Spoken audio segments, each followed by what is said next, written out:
నమస్కారం అనిల్ సింగ్ గారు. నమస్తే శిరీష. సో బంగారం ధర చూసుకున్నట్లయితే అందరికీ కూడా రీజనబుల్ ప్రైస్లో ఉంది అనుకోవచ్చు. బికాస్ అందరూ కూడా ఇప్పుడు బంగారం షాప్కి వెళ్ళి బంగారం కొనడం జరుగుతూ ఉంది. మళ్ళీ రేట్ ఎక్కడ పెరిగిపోతుందో అన్న ఉద్దేశంతో. అండ్ అలా కాకుండా ఈ రోజు గోల్డ్ రేట్ ఏ విధంగా ఉంది, లేటెస్ట్ అప్డేట్స్ అంటే ఏం చెప్తారు సార్ గోల్డ్ గురించి? లేటెస్ట్ అప్డేట్లో లేటెస్ట్గా వచ్చిన న్యూస్ ఒకటి చెప్తా. Sure. చాలా ముఖ్యమైనది. దీని గురించి ప్రపంచం అంతా అన్ని దేశాలు కూడా టెన్షన్లో ఉన్నాయి. ఇది గోల్డ్కి కన్సర్నింగ్ న్యూస్ అనమాట. బంగారము ఈ రోజుకి 24 గంటల లోపల మీరు 2 ప్రైసెస్ చూస్తారు బంగారంలో ఈ రోజే. అంటే ఎక్కువనా తక్కువనా సార్? 2. అందుకే నేను 2 చూపిస్తున్నా ఇక్కడ. అంటే 2 ఒకసారి పెరిగే ఛాన్సెస్ ఉంటాయి, ఇంకోసారి తగ్గే ఛాన్సెస్. ఎస్. ఈ రోజు సాయంత్రం 5 నుంచి 9 గంటల మధ్యలో మీకు గోల్డ్ మీకు 60,000 చూపించే ఛాన్సెస్ చాలా ఎక్కువగా ఉంది. 80,000 చూపించే ఛాన్సెస్ కాస్త తక్కువ ఉన్నాయి. ఓకే, 80,000. మళ్ళీ ఒకసారి చెప్తున్నాను ఫిగరు. అందుకే నేను చెప్పా, ఈ విషయంలో ప్రపంచం అంతట్లో అమెరికా, యూకే, ప్రతి దేశం కూడా భారతదేశంతో కలుపుకుంటే అందరు టెన్షన్లో ఉన్నారు. అంటే మీరు ఎప్పుడు చెప్తూ ఉంటారు కదా 70 కన్నా తగ్గితే 65 వరకు వచ్చే ఛాన్స్ ఉంది. కరెక్ట్. అండ్ అలాగే ఇప్పుడు ఈ గ్రాఫ్ చూసుకుంటే ఎలా సార్, 71 క్రాస్ అవుతాయినా లేదంటే 74+?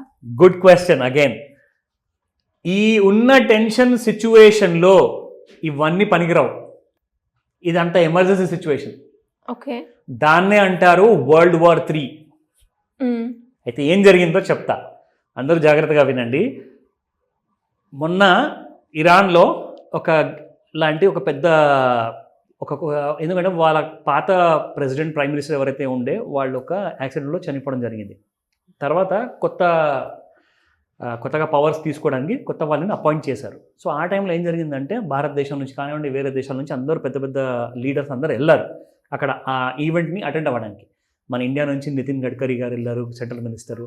సో అలాగే ఒక వేరే కంట్రీ నుంచి కూడా వేరే లీడర్స్ వెళ్ళారు. ఏం జరిగిందంటే ఇజ్రాయెల్ దేశము వారి దేశానికి ఎవరైతే అటాక్ చేసేసి వారి దేశంలో కొంతమంది చిన్నపిల్లల్ని చంపడం జరిగింది మొన్న, 10-12 పిల్లల్ని.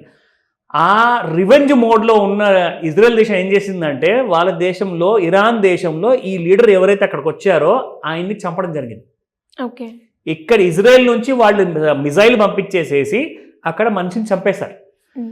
అయితే ఇరాన్ దేశం ఏమంటుందంటే మా దేశంలో మీరు డైరెక్ట్గా మిజైల్ వేశారు కాబట్టి it is nothing but you're declaring a war on us. So ఇప్పుడు ప్రపంచం అంతట్లో కూడా అన్ని ఛానల్స్లో మీరు చూడండి, అన్ని దేశాలు టెన్షన్లో ఉన్నాయి. ఎందుకంటే ఇరాన్ ఎప్పుడన్నా రిటాలియేట్ చేయొచ్చు. అందుకే ఇజ్రాయెల్ డిఫెన్స్ స్పోక్స్ పర్సన్ కూడా ఒక స్టేట్మెంట్ ఇచ్చారు, మేము ఎక్స్ట్రీమ్లీ హై అలర్ట్లో ఉన్నాము, ఎందుకంటే మా దేశం మీద ఎప్పుడైనా దాడి చేయొచ్చు, ఎందుకంటే మేము అక్కడ దాడి చేశాం కాబట్టి. దీనివల్ల అసలు గోల్డ్కి ఏం సంబంధం అది కూడా చెప్తా. అయితే గోల్డ్ 71,000 కింద కొంచెం వీక్గా ఉంది. షార్ట్ టర్మ్లో 65,000 వరకు పడిపోయింది ఉంది. అది మనం ముందు నుంచే మాట్లాడుకుంటాం, 66,000-65,000 అని చెప్పుకున్నాం. అయితే అక్కడ దాకా అయితే వచ్చే అవకాశం ఉంది, 71,000 దాటకపోతే. దాటితే ఈ బ్యాడ్ న్యూస్ ఒకవేళ ఇవాళే డే టైంలో ఇండియన్ స్టాండర్డ్ టైం ప్రకారం ఒకవేళ ఇరాన్ మళ్ళీ దాడులు అనేది మొదలుపెట్టింది అనుకోండి, గోల్డ్ మీకు స్ట్రైట్ అవే 71,000 కాదు 71,000 పైన జంప్ చేసి 75,000 క్రాస్ చేసి 79,000-80,000 మధ్యలో వెళ్ళిపోతుంది. ఎందుకు? దానికి రీజన్స్ ఉన్నాయి. ఎప్పుడైతే దేశాల మధ్యలో ఈ గొడవలు అనేది పెరుగుతుందో ఆ టైంలో మీకు కరెన్సీ విలువ అనేది పడిపోతుంది. ఓకే, దేశం లేనప్పుడు కరెన్సీ ఎందుకు పనికి వస్తుందండి? కాబట్టి అందరు ఏం చేస్తారంటే ఉన్న కరెన్సీని గోల్డ్లో కన్వర్ట్ చేసుకుంటారు. ప్రపంచం మొత్తంలో డాలర్ కరెన్సీ కానివ్వండి, పౌండ్ కరెన్సీ కానివ్వండి, Chinese yen, Japanese franc, French franc ఏదైనా కానివ్వండి, ఇండియాలో రూపియా కానివ్వండి, వీళ్ళందరూ కూడా ఏం చేస్తారంటే ఇమ్మీడియట్గా క్యాష్ అంతా తీసుకెళ్ళి షేర్ మార్కెట్లో నుంచి విత్డ్రా చేయడం, లేదంటే ఇంట్లో ఉన్న క్యాష్ తీసుకెళ్ళి బ్యాంక్లో వేయడం, బంగారం కొనుక్కోవడం. ఎందుకంటే బంగారానికి ప్రపంచం మొత్తంలో ఎన్ని వార్స్ అయినా కానీ విలువ ఉంటుంది, విలువ అనేది తగ్గదు బంగారం. So gold is nothing but a safe haven అంటారు. హెవెన్ అంటే HEAVEN, ఇది హేవెన్ HAVEN. సేఫ్ హేవెన్ అంటే అక్కడ మీరు డబ్బులు పెట్టుకుంటే ఆ డబ్బుకి విలువ అనేది ఎప్పుడు తగ్గదు. సో బంగారం. నా ఒకవేళ ఈ ఫైట్ కాలేదనుకోండి, బంగారం ఎలాగో వీక్గా ఉంది, సో 71,000 దాటినప్పుడు మీకు ఖచ్చితంగా మీకు 65,000 అనేది ముందుగా అనిపిస్తుంది. 60,000 రూపాయలు కూడా ఎక్కడన్నా ఏదైనా పాజిటివ్ స్టేట్మెంట్స్ దీంతో పాటు, అంటే నెగిటివ్ స్టేట్మెంట్ వస్తేనే గోల్డ్ అనేది పెరుగుతుంది. కానీ పాజిటివ్ స్టేట్మెంట్ వచ్చింది, అందరు చేతులు కలుపుకుంటున్నారు, అందరు కలుసుందాం అందరం కూడా, బంగారం ఇంకా కింద పడుతుంది, 60,000 దాకా వస్తుంది. సో ఈ రెండు సినారియోస్ ఈ రోజే ఎందుకు జరగబోతుందంటే ఈ రోజు ముహూర్తం పెట్టారు కాబట్టి వాళ్ళు. సో ఎవ్రీ అవర్ కాస్తంత న్యూస్ విషయంలో మీరు అప్డేట్స్ చూస్తుండండి, అలర్ట్గా ఉండండి. బంగారం ఒకవేళ 71,000 దాటిందో ఈ రోజే మీరు ఒక కొత్త హైస్ చూస్తారు, అది మాత్రం మీరు రాసి పెట్టుకోండి. నా let's come to the spot gold market. మనం డైలీ అందరికి చెప్తూ ఉంటాము. సో ఈ విషయంలో చూసుకుంటే శిరీష, నిన్న గోల్డ్ మీకు 6,982 ఉండింది, 24 క్యారెట్ గోల్డ్. ఇప్పుడు అది 7,036 రూపాయలు అయిపోయిందండి. గోల్డ్ ఇంకా పెరిగిపోతుంది చూడండి, ఇక్కడ గోల్డ్ పెరిగిపోయింది. 67,6600 24 క్యారెట్ గోల్డ్ రావడం జరిగింది పడిపోవడం వల్ల. ఇప్పుడు మళ్ళీ 7,000కి వచ్చేసింది పర్ గ్రామ్. 7,000 రూపీస్ పైన వచ్చేసింది ప్రైస్ పర్ గ్రామ్. పెరిగింది దాదాపు 54 రూపాయలు. ఓకేనా? సో 22 క్యారెట్ గోల్డ్ చూసుకుంటే 6,400 ఉన్న ప్రైస్ నిన్న కాస్త ఈరోజు 6,450 అయిపోయింది అండ్ 50 రూపాయలు పెరగడం జరిగింది. సో ఇక్కడ నేను చెప్పేది ఏంటంటే, నేను ఒక ప్యానిక్ అనేది నేను క్రియేట్ చేయట్లేదు ఇక్కడ, మీరు భయపడకండి. కానీ ఏంటంటే మీరు అలర్ట్గా ఉండండి. ఎందుకంటే మీరు డైలీ ఈ వీడియోస్ ఎందుకు చూస్తారు? మిమ్మల్ని మీరు ఎడ్యుకేట్ చేసుకోవడానికి, నేర్చుకోవడానికి, ఇన్ఫర్మేషన్ కోసం. సో కాబట్టి అది ఇవ్వాల్సిన డ్యూటీ మాది. కాబట్టి ప్రపంచంలో ఏం జరిగిందో అది కూడా మనము గమనించాలి. డెఫినెట్ గా దాని ఇంపాక్ట్ మనకి గోల్డ్ మీద ఉంటుంది అంటే డిస్కస్ చేయాలి ఖచ్చితంగా. సో కాబట్టే ఈ విషయం మీకు చెప్తున్నాను, కాస్త క్లోజ్ గా వాచ్ చేయండి. సో ఎందుకంటే ఇది జరిగిన విషయము మొన్న. సో నిన్న వరల్డ్ అన్ని ఛానల్స్ మాట్లాడాయి. సో ఎలాంటి కైండ్ ఆఫ్ స్ట్రాటజీ ఇరాన్ దేశం నిర్ణయించబోతుంది మనకు తెలియదు. So we need to wait and watch. Coming to the chart.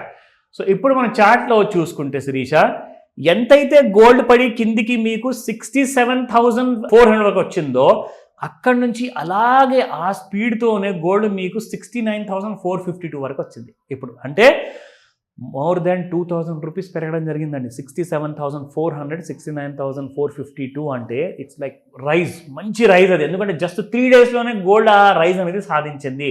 ఒకవేళ గాడ్ ఫార్బిడన్ ఇలాంటి వార్ అనేది జరగకూడదు, ఎవరికి కూడా మంచి చేయలేదు ఇప్పటిదాకా వార్స్ అనేది. ఒకవేళ జరిగింది అనుకోండి, ఇది కాస్త మీకు 71,000 పైకి వెళ్ళిపోతుంది, 80,000 దగ్గరికి ఎప్పుడన్నా రావచ్చు, any hour any minute. So ఆ విషయం గుర్తుపెట్టుకోండి, కాస్తంత జాగ్రత్తగా ఉండండి. నేను ఇప్పుడే వెళ్ళిపోయి కొనేసుకోండి నేను చెప్పట్లా, కానీ కన్నేసి ఉంచండి. ఎందుకంటే మనం వీడియో ఒకసారి చేసిన తర్వాత మళ్ళీ దీన్ని అప్డేట్ మళ్ళీ రేపే ఇస్తాం కాబట్టి ఇవాళ ఏదైనా జరగచ్చు. సో ఇక్కడ మనం చూసుకుంటే శిరీష, ఇప్పుడు ఇవాళ గోల్డ్ పెరుగుతుందా లేదా అంటే ఎస్, మీకు ఇంట్రాడేలో ఎలాగైతే మనము ఈ క్రియేట్ చేస్తున్నామో, సో ఇక్కడ నుంచి మనం చూసుకుంటే ఇంకాస్త ఒకవేళ దీన్ని మనం పై వైపు లాగామనుకోండి, సో ఇది రెసిస్టెన్స్ అవుతుంది. రెసిస్టెన్స్ ఎంత వచ్చిందంటే 69,439. సరే, రౌండ్ ఆఫ్ ఫిగర్ మనం 70,000 అనుకుందాం. 70,000 దాటి 71,000 దగ్గర ఆగిందనుకోండి, మళ్ళీ అదే కింది వైపు వచ్చేస్తుంది బంగారం మీకు. కానీ 71,000 క్రాస్ అయితే మాత్రం నేను చెప్పినట్టుగానే జరుగుతుంది. సో జాగ్రత్తగా ఉండండి. ట్రేడ్స్ మాత్రం ఇంట్రాడేలో గోల్డ్ ఫ్యూచర్లో తీసుకోకండి దయచేసి. వాచ్ చేయండి, సిచ్యువేషన్ ఏమన్నా అవ్వచ్చు. ఎవరైతే బంగారం కొనాలనుకుంటున్నారా, ఆల్రెడీ బాగా పెరిగింది కానీ ఇంకా పెరుగుతుందేమో నాకు తెలియదు. ఆ వార్ సిచ్యువేషన్ ఉంటే మాత్రం ఇమ్మీడియట్లీ కొనుక్కోండి. ఎందుకంటే ఒకవేళ వార్ స్టార్ట్ అయింది అనుకోండి, ఇవాళ గోల్డ్ రేట్ పెరుగుతుంది, ఆ పెరిగిన రేట్ కాస్త మీకు రేపు ఎఫెక్టివ్ అవుతుంది. సో కాబట్టి ఇవాళే కొనుక్కోండి, సాయంత్రం between 5 to 9. Thank you Shirisha. So మరి ఇలా ఎవరికైనా కూడా ఇలా చార్ట్ అనాలిసిస్ గురించి కావచ్చు, లేదు అంటే అప్పులు ఉన్నాయి, అప్పుల నుంచి ఎలా బయటపడాలి, ఒక ఇన్వెస్ట్మెంట్ ప్లాన్ చేసుకోవాలి, అది రిటైర్మెంట్ గురించే కావచ్చు, లేదంటే పిల్లల సేవింగ్ గురించే కావచ్చు అనుకునే వాళ్ళు మీ గైడెన్స్ కావాలి అంటే ఎలా అప్రోచ్ అవ్వాలి సార్? ఆల్రెడీ ఇది ఒక గ్రేట్ ఆపర్చునిటీ మనం కల్పిస్తున్నాము శిరీష. ఎందుకంటే మీకు ఒకవేళ future plan is most important అండి. ఇప్పుడు ఉన్న పరిస్థితుల్లో మనము 3 పూటలు తినకుండా 2 పూటలు తింటాం, ఒకవేళ కష్టాలు ఉన్నాయనుకోండి. కానీ ఫ్యూచర్ గురించి మీరు ఇప్పటి నుంచి ఆలోచించకపోతే ఇవాటి వరకు జారిపోయిన సిచ్యువేషన్ కాస్త మీకు ఫ్యూచర్లో కూడా మీ చేతిలో ఉండకుండా ఉండిపోతుంది. సో కాబట్టి ఫ్యూచర్ గురించి ఆలోచించాలి. ఫ్యూచర్ ప్లాన్స్, రిటైర్మెంట్ ప్లానింగ్, పిల్లల ఫ్యూచర్ కోసము అండ్ మీ భవిష్యత్తు కోసం ఖచ్చితంగా ఇన్వెస్ట్మెంట్స్ ప్లాన్ చేయమని చెప్తాను. దీనికి ఒక విధానం ఉంటుంది, ఒక పద్ధతి ఉంటుంది. అవన్నీ నేర్చుకోవడానికే మీకు ఒక రైట్ ఆపర్చునిటీ నేను ఇస్తున్నాను. ఒక మంచి డెమో క్లాస్ ఉంటుంది, మీరు అది విని చూసి మీరు అది ఎక్స్పీరియన్స్ చేయాలంటే ప్రతి వీడియో కింద మీకు ఒక అప్లికేషన్ ఫామ్ ఉంటుంది, ఒక గూగుల్ ఫామ్ ఉంటుంది. దాన్ని డౌన్లోడ్ చేసుకొని మీరు సైన్అప్ చేసుకోండి. డీటెయిల్స్ అన్నీ కూడా జెన్యూన్గా ఫిల్ చేయండి, సబ్మిట్ బటన్ కొట్టండి. మా టీంకి అది అందుతుంది. అప్పుడు మీకు కావాల్సిన ఆ సర్వీస్ అనేది నేను చేయగలుగుతాను. ఆ ప్రయత్నంలో మేము ఉన్నాము. ఒకవేళ ఏదైనా డౌట్స్ ఉంటే దయచేసి వాట్సాప్ మెసేజ్ పెట్టమని చెప్తాను. స్క్రీన్ పైన కనిపిస్తున్న నంబర్ కాల్ చేయండి. Thank you sir. Thank you so welcome much. Sirisha.